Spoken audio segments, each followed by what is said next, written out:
আল্লাহ আমার রব, এই রবি আমার সব। দামে দামে তন মনে তারি অনুভব।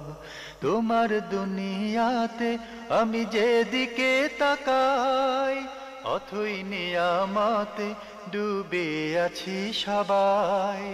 পাক পাখালির গানে শুনি তসবি কলরব, তসবি কলরব। আল্লাহ আমার রব, এই রবি আমার সব। আসসালামু আলাইকুম। প্রিয় দর্শক, আপনারা কেমন আছেন? সবাই ভালো থাকুন, সেটাই আমাদের একান্ত কামনা। শুরু হলো আপনাদের প্রশ্ন নিয়ে আপনাদের প্রিয় অনুষ্ঠান আপনার জিজ্ঞাসা, অ্যান্টিবায়োজিত এবং লাভ হলো নিবেদিত। আপনাদের সাথে আছি আমি জয়নুল আবেদিন আজাদ। আর আপনাদের মনোজাগা প্রশ্নের চিঠির জবাব দিচ্ছেন বিশিষ্ট আলেম ডক্টর মোহাম্মদ সাইফুল্লাহ। আসসালামু আলাইকুম ওরহমতুল্লাহি ওবারাকাতুহু। প্রিয় দর্শক, চলুন তাহলে জিজ্ঞাসার জগতে। শুরুতে একটি ইমেল পাঠিয়েছেন কাতার থেকে আমিনুল ইসলাম। লিখেছেন, আমার প্রশ্ন, আমি মাগরিবের সময় মসজিদে গিয়েছি মাগরিবের নামাজ পড়ার জন্য। গিয়ে দেখে একজন নামাজ পড়ছেন, তেমন আওয়াজ করে না। আমরা তিনজন, উনি একা। তিনি এমন জায়গায় দাঁড়িয়েছেন যে ওনার বামে ছাড়া অন্য কোথাও নেই দাঁড়ানোর জায়গায়, এমনকি পেছনেও না। তাই আমরা তিনজন নতুন করে জামাত শুরু করে দিই। তাহলে কি আমাদেরটা ঠিক আছে, নাকি আরও অপেক্ষা করা দরকার ছিল? তখন কিন্তু মাগরিবের ওয়াক্ত যায় অবস্থা। ধন্যবাদ এই ভাইকে, গুরুত্বপূর্ণ প্রশ্ন করেছেন। যেহেতু মাগরিবের সলাত আপনি মুসাফির কোথাও গিয়েছেন, সেক্ষেত্রে আপনার জন্য জায়েজ আছে, আপনি সলাত শুরু করতে পারেন। কেউ সলাত আদায় করতেছে ব্যক্তিগতভাবে, নফল অথবা ফরজ আপনি জানেন না, সে তার পিছনে ইক্তেদা করার সুযোগ না থাকলে সেক্ষেত্রে আপনাদের জামাত শুরু করা জায়েজ। ইক্তেদায় সুযোগ থাকলে আপনার ইক্তেদা করাটা সুন্নাহ হচ্ছে ইক্তেদা করা। যেহেতু আপনি উল্লেখ করেছেন যে ইক্তেদা করার মতো সুযোগ নেই, আর আপনারা জানেন না তিনি কিসের সলাত আদায় করতেছেন, এক্ষেত্রে আপনারা যদি ফরজ সলাতের জামাত শুরু করেন আপনাদের জন্য জায়েজ। আর এক্ষেত্রে তিনি যদি ফরজ সলাত আদায় করে থাকেন একাকী, তাহলে তিনি সালাম ফিরিয়ে আপনাদের সাথে ইক্তেদা করবেন। তবে আমাদের দেশে বা আমাদের সমাজের মধ্যে অধিকাংশ লোকই আসলে এই সলাতের কোনো মাসলা মাসাইল জানেন না, জানার চেষ্টাও করেন না। ফলে দেখা যায় যে সলাত সম্পর্কে না জানার কারণে আমরা এই ধরনের একটি পরিস্থিতি মুখোমুখি হই। সলাত আদায় করে থাকি কিন্তু সলাতের বিধান ছাড়া। আর তার সাথে ইক্তেদা করার যদি কোনো সুযোগ থাকে এবং আপনারা যদি মনে করেন যে তিনি সলাত আদায় করতেছে, ফরজ অথবা নফল সলাত ইক্তেদা করার সুযোগ থাকে, তাহলে আপনারা তার পেছনে ইক্তেদা করতে পারেন। তিনজন নয়, আরও বেশি সংখ্যক লোক ইক্তেদা করা জায়েজ রয়েছে। কিন্তু ইক্তেদা করার সুযোগ না থাকলে তাহলে আপনারা জামাত করতে আপনাদের কোনো ধরনের বাধা নেই, জামাতেই আপনাদেরকে সালাত আদায় করতে হবে।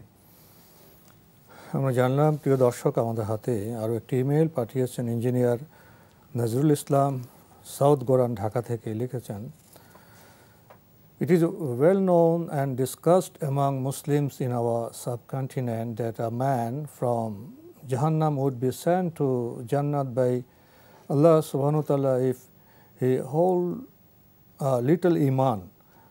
But in Quran we find in so many ayats that wherever a man would go, Jannat or Jahannam, that is forever, khalidina fiha. Please tell me about this in the light of Surah Nisa 31 and Surah Nazm 32. জান্নাতে যারা যাবে, যারা চিরস্থায়ী জান্নাতি, আর জাহান্নামে যারা যাবে এরা আর জাহান্নাম থেকে বের হতে পারবে না। এই বক্তব্য পরিপূর্ণরূপে কোরআন এবং হাদিসের দৃষ্টিভঙ্গিতে ইনকমপ্লিট বক্তব্য। এটা কোনোভাবেই কম্প্রেহেন্সিভ ইসলামী থিম বা থট নয়, এটা পরিপূর্ণ ভুল। সূরা নিসার যে আয়াতের কথা উল্লেখ করেছেন, এই আয়াতগুলোর মধ্যে যেখানে যাদেরকে চিরস্থায়ী জাহান্নামের কথা উল্লেখ করা হয়েছে, সেখানে কাফেরদের কথা বলা হয়েছে, সেখানে ঈমানদারদের কথা বলা হয়নি। আর যদি আল্লাহ রাব্বুল আলামিন ঈমান থাকার কারণে কাউকে জাহান্নাম থেকে জান্নাতে দিয়ে দেন, আপনার এত এ নিয়ে মাথা ব্যথার কারণ কি? যেহেতু রাসূলুল্লাহ সাল্লাল্লাহু আলাইহি ওয়াসাল্লাম অসংখ্য হাদিসের মধ্যে এই কথা বলেছেন, বরং সহিহ বুখারী হাদিসের মধ্যে রাসূলুল্লাহ সাল্লাল্লাহু আলাইহি ওয়াসাল্লাম বলেছেন যে শাফাআতি লি আহলিল কাবাইর মিন উম্মতি, কবিরা গুনাহকারীদের জন্য কিয়ামতের দিন আমার সুপারিশ আমি করব। রাসূলুল্লাহ সাল্লাল্লাহু আলাইহি ওয়াসাল্লাম কথা বলেছেন।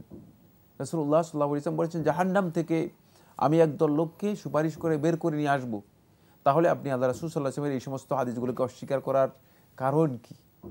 কারণ হচ্ছে আপনি যেহেতু হাদিস মানেন না এবং হাদিসের বক্তব্যকে আপনি স্বীকার করেন না, এই জন্য আপনি রাসূলুল্লাহ সাল্লাল্লাহু আলাইহি ওয়াসাল্লামের বক্তব্যগুলোকে উপেক্ষা করার চেষ্টা করছেন।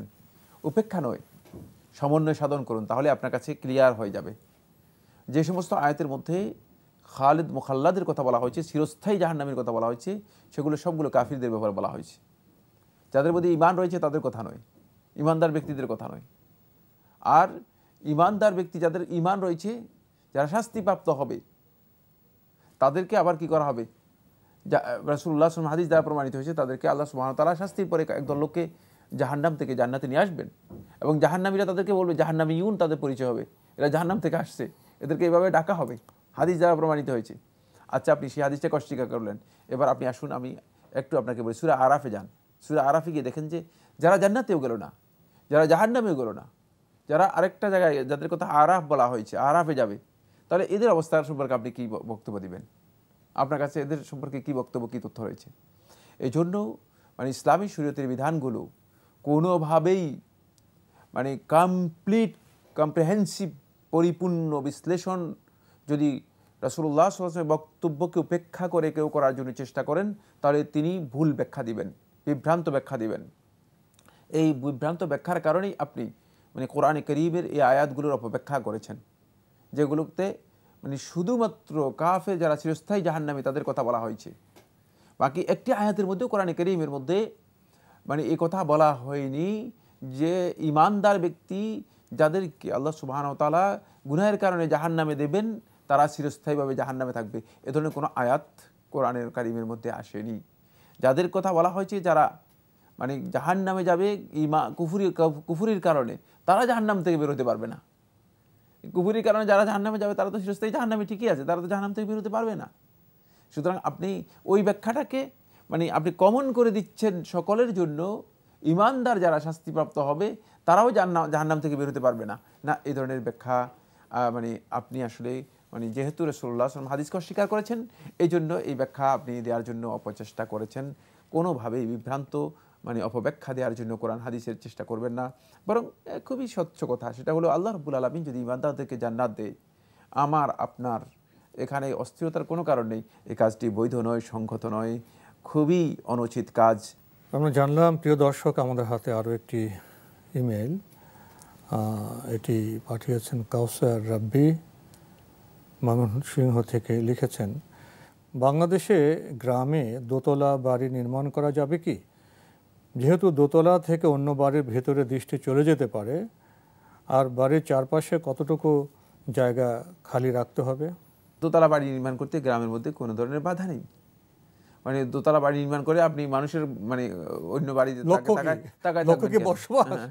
অন্য বাড়ির দিকে অন্য বাড়িতে তাকানোর জন্য আপনি চেষ্টা করবেন।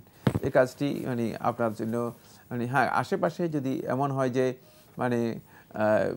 বেপর্দা হওয়ার কোনো সম্ভাবনা থাকে, তাহলে সেক্ষেত্রে সংযত দৃষ্টি দেওয়া এটাই হচ্ছে উত্তম। দোতলা বাড়ি নির্মাণ করতে কোনো ধরনের বাধা নেই। আর শুধু দৃষ্টিকে সংযত করার জন্য তো বাড়ি নির্মাণের প্রসঙ্গ আসে না। হ্যাঁ, সুতরাং দোতলা বাড়ি যদি প্রয়োজন হয় করতে কোনো বাধা নেই, গ্রামে হোক শহরে হোক যেখানে হোক, সেটা জায়েজ রয়েছে। আর দ্বিতীয়ত, বাড়ির আশেপাশে খালি জায়গা যথাসম্ভব পরিবেশের জন্য রাখাও খুবই উত্তম। সেক্ষেত্রে গাছপালা হবে। হ্যাঁ, সেক্ষেত্রে উত্তম হচ্ছে যদি এমন হয় যে খুব কাছাকাছি বাড়ি থাকে, যদি দোতলা বাড়ি করতে চান, তাহলে যাতে করে অনেক দূর একেবারে কাছে, যাতে করে আপনার দৃষ্টিতে একবারে অন্য ঘরের সব কিছু আপনার চোখের মধ্যে না পড়ে, একটু দূরত্ব রেখে বাড়ি করা এটা উত্তম। কিন্তু সেটা নির্ভর করবে সক্ষমতার উপর, জায়গার উপর, পারিপার্শ্বিক অবস্থার উপর, আপনার আদৌ সেই ক্যাপাসিটি আছে কিনা, সেই শক্তি সামর্থ্য আছে কিনা, আপনার ল্যান্ড আছে কিনা, সবটার উপর নির্ভর করবে।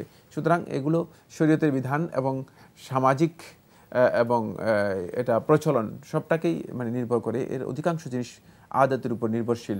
যেমন শহরের মধ্যে এক দেয়ালের সাথে আরেক দেয়ালের বাড়ি হয়, কিন্তু গ্রামে গঞ্জে এক দেয়াল ঘেঁষে আরেক দেয়াল বাড়ি হয় না।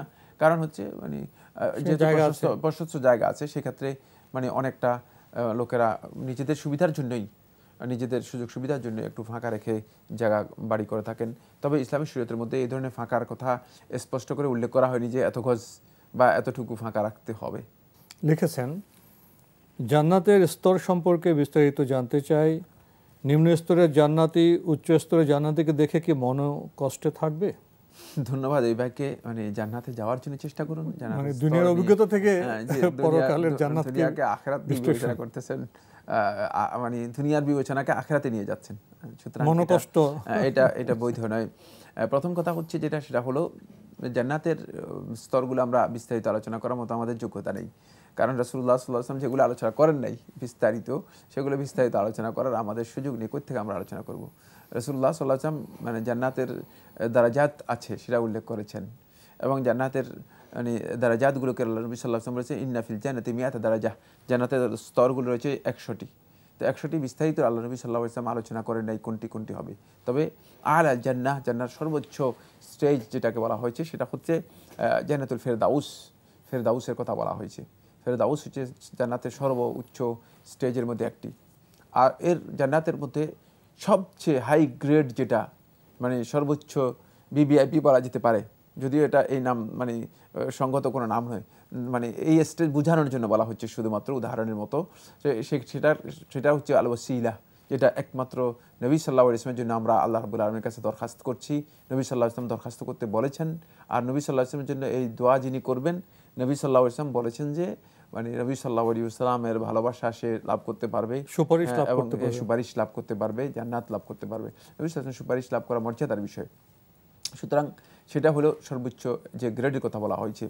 আর বাকি সর্বনিম্ন গ্রেড বলতে জান্নাতের এমন কোনো গ্রেডের কথা উল্লেখ করা হয়নি। এটা উল্লেখ করা হয়েছে সেটা হচ্ছে মানে সর্বশেষ যে জান্নাতি জান্নাত লাভ করবে তার পরিচয় উল্লেখ করা হয়েছে। জি, আল্লাহ আমার রব, এই রবি আমার সব। আল্লাহ আমার রব, এই রবি আমার সব। আমাদের হাতে চিঠি, শুধু চিঠি নয়, দীর্ঘ চিঠি পাঠানো হয়েছে প্রিমিয়ার ব্যাংক, শনির আখড়া, ঢাকা থেকে। লিখেছেন, সালাত আদায়কারীদের কোরআন তেলাওয়াতকারীদের থেকে বেশি মর্যাদা, কোরআন তেলাওয়াতকারীদের জিকিরকারীদের থেকে বেশি মর্যাদা, জিকিরকারীদের দোয়াকারীদের থেকে বেশি মর্যাদা, দোয়াকারীদের থেকে সিয়াম পালনকারীদের বেশি মর্যাদা। এটি কি সহিহ হাদিস? ধন্যবাদ এই ভাইকে। আপনি যে তারতিব উল্লেখ করেছেন, এই তারতিবে এই ধরনের কোনো হাদিস রাসূলুল্লাহ সাল্লাল্লাহু আলাইহি ওয়াসাল্লামের সাব্যস্ত হয়নি, আমার জানা নেই। সুতরাং সহিহ হাদিস তো দূরের কথা, এটা মিথ্যা হাদিস হওয়ার কথা নয়। নবী সাল্লাল্লাহু আলাইহি ওয়াসাল্লাম এইভাবে সালাত আদায়কারীদের চেয়ে মানে মর্যাদা বেশি জিকির আদায়কারীদের। যিনি সালাত আদায় করেন তিনি কোরআন তেলাওয়াত করেন না? কোরআন তেলাওয়াতকারীদের মানে সালাত ইসলামের মৌলিক ইবাদত। তাহলে বোঝা গেল যে সালাত আদায়কারীদের চেয়ে মানে এদের মর্যাদা অনেক বেশি। মানে তাহলে কেউ সালাত আদায় না করে শুধু জিকির করলে কি যথেষ্ট হয়ে যাবে? এই কথা কে বলেছেন? এই হাদিসের বা এই বক্তব্যের মধ্যে অনেক বিশাল বিভ্রান্তি রয়ে গিয়েছে। এটা রাসূলুল্লাহ সাল্লাল্লাহু আলাইহি ওয়াসাল্লামের হাদিস হওয়ার প্রশ্নই আসে না। কারণ হাদিস হলে তাহলে সমস্ত ইবাদত বাতিল হয়ে যাবে, শুধুমাত্র শেষ ইবাদত কোনটা বলেছেন?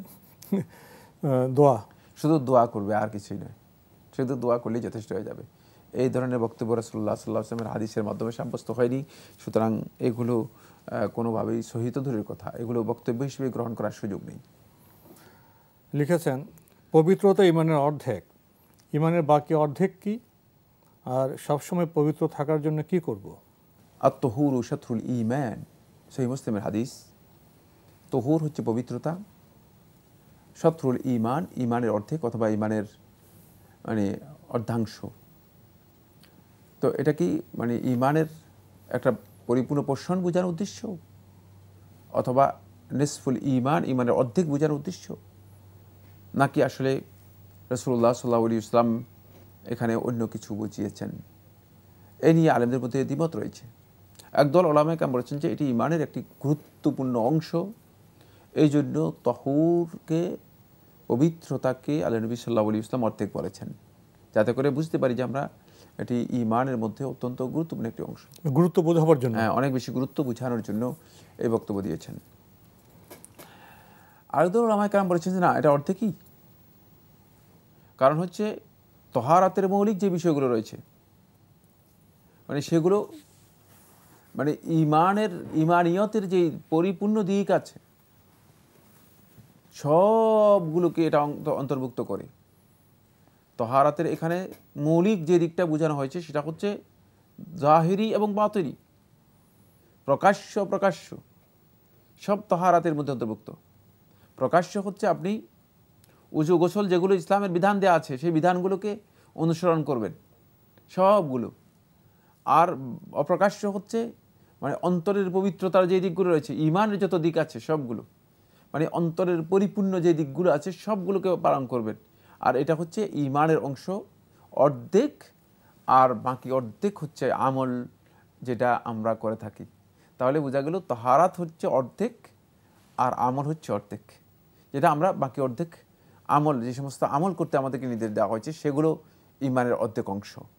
আর তাহারাত এটি মানে অন্তরের সহ সকল প্রকার পবিত্রতাকে এর মধ্যে অন্তর্ভুক্ত করা হয়েছে, সব ধরনের পবিত্রতা এর মধ্যে অন্তর্ভুক্ত। এখানে ইঙ্গিত করা হয়েছে তাহারাতের মৌলিক দিক হচ্ছে তাহারাতুল কলব, অন্তরের পবিত্রতা, আর সেটা মূলত আকীদার বিশুদ্ধ আকীদাকে বোঝানোর জন্য বলা হয়েছে। ফলে এটা মানে এই অংশটুকু হচ্ছে অর্ধেক, আর আমলের বাহ্যিক যে অংশটুকু রয়েছে সেই অংশটুকু হচ্ছে অর্ধেক। এটা এই জন্য বলা হয়েছে। এটা একদল উলামায়ে কেরাম, একদল আহলে হাদিস এই হাদিসের ব্যাখ্যার মধ্যে উল্লেখ করেছেন। আরেকদল আহলে হাদিস এই হাদিসের ব্যাখ্যার মধ্যে উল্লেখ করেছেন সেটা হচ্ছে এই যে এখানে শত্রুল ঈমান তাহারাতকে বলা হয়েছে, এটা হচ্ছে আমলের জন্য, মানে পরিপূর্ণরূপে, যেহেতু আমল কবুল হওয়ার জন্য পরিপূর্ণরূপে শর্ত, মানে এই জন্য তাহারাতটাকে প্রথম অংশ হিসেবে উল্লেখ করা হয়েছে। আর দ্বিতীয় অংশ হিসেবে মানে আমলগুলোকে দেখানো হয়েছে। ফলে এখানে তাহারাত এবং আমল এই দুইটাই হলো উদ্দেশ্য। আরেক দল উলামায়ে কেরাম বলছেন যে না, রাসূলুল্লাহ সাল্লাল্লাহু আলাইহি ওয়াসাল্লাম আমরা দুটি হাদিস দেখি। একটি হাদিসের মধ্যে তাহারাতকে নিসফুল ঈমান বলা হয়েছে, আবার আরেকটি হাদিসের মধ্যে রাসূলুল্লাহ সাল্লাল্লাহু আলাইহি ওয়াসাল্লাম বলেছেন যে ওয়াস-সাবরু নিসফুল ঈমান, আর সবর হচ্ছে ঈমানের অংশ অর্ধেক। তাহলে বোঝা গেল যে মানে আমলের দিকটাকে, মানে রাসূলুল্লাহ সাল্লাল্লাহু আলাইহি ওয়াসাল্লাম তাহারাতের এই দিকটাকে মানে বাহ্যিক এবং অভ্যন্তরীণ প্রকাশ্য পবিত্রতার দিকটাকে রাসূলুল্লাহ সাল্লাল্লাহু আলাইহি ওয়াসাল্লাম অর্ধেক বলেছেন ঈমানের। আর আরেকটা দিক রয়েছে সেটা হচ্ছে ধৈর্য, সহিষ্ণুতা, এই আখলাকের দিকটাকে রাসূলুল্লাহ সাল্লাল্লাহু আলাইহি ওয়াসাল্লাম ঈমানের আরেকটি অর্ধেক দিক হিসেবে উল্লেখ করেছেন। সুতরাং বোঝা গেল যে এই হাদিসের মধ্যে আল্লাহ নবী সাল্লাল্লাহু আলাইহি ওয়াসাল্লামের বক্তব্যের ব্যাখ্যায় অনেকগুলো কথা আসতে পারে।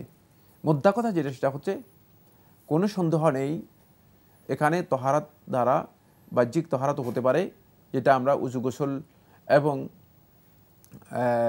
ইজালাতুন নাজাসাত মানে নাপাকি দূর করার যে পদ্ধতি রয়েছে সেই পদ্ধতির মাধ্যমে করে থাকি। আরেকটি হচ্ছে তাহারাত আল বাতিন মানে অভ্যন্তরীণ যেই পরিশুদ্ধি, অপ্রকাশ্য পরিশুদ্ধি, অন্তরের পরিশুদ্ধি, এটাও এর মধ্যে অন্তর্ভুক্ত, কোনো সন্দেহ নেই। সুতরাং এই পুরাটাই মানে ঈমানের অর্ধেক অংশ এবং বাকি অংশ আপনাকে পূরণ করতে হবে তাহারাতের পরে যে কাজগুলো রয়েছে সেগুলো দিয়ে, সেগুলো হচ্ছে আমল। সুতরাং আমল এবং তাহারাত দুইটাকেই একসাথে করা হয়েছে, এই জন্য রাসূলুল্লাহ সাল্লাল্লাহু আলাইহি ওয়াসাল্লাম হয়তো এটাকে অর্ধেক অংশ হিসেবে আখ্যায়িত করেছেন। তো আজকে আমাদের এখানে শেষ করতে হচ্ছে। আপনাকে অনেক ধন্যবাদ। আপনাকে অনেক ধন্যবাদ। প্রিয় দর্শক, আমরা এতক্ষণ দেখছিলাম এনটিভি আয়োজিত এবং লাভ হলো নিবেদিত অনুষ্ঠান আপনার জিজ্ঞাসা। আমাদের অনুষ্ঠান আপনারা এনটিভি অনলাইনেও দেখতে পারবেন, ভিজিট করুন www.ntvbd.com। এছাড়া ইউটিউবে এবং আমাদের ভেরিফাইড ফেসবুক পেজে অনুষ্ঠান দেখতে পারবেন। প্রিয় দর্শক, তাহারাত পবিত্রতার কথা আমরা শুনে থাকি, হয়তো চেষ্টাও করি পবিত্র থাকার, জানলাম বাহ্যিক পবিত্রতার সাথে সাথে আমাদের অভ্যন্তরীণ কালবের অন্তরের যে পরিশুদ্ধি সেটা অর্জন করতে হবে, তাহলে হয়তো আমাদের পবিত্রতা পূর্ণাঙ্গ রূপ পাবে।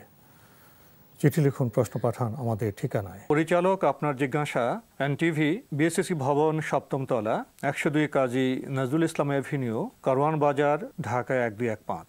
আপনারা ইমেলও করতে পারেন। আমাদের ইমেল অ্যাড্রেস আপনার জিজ্ঞাসা @ntvbd.com।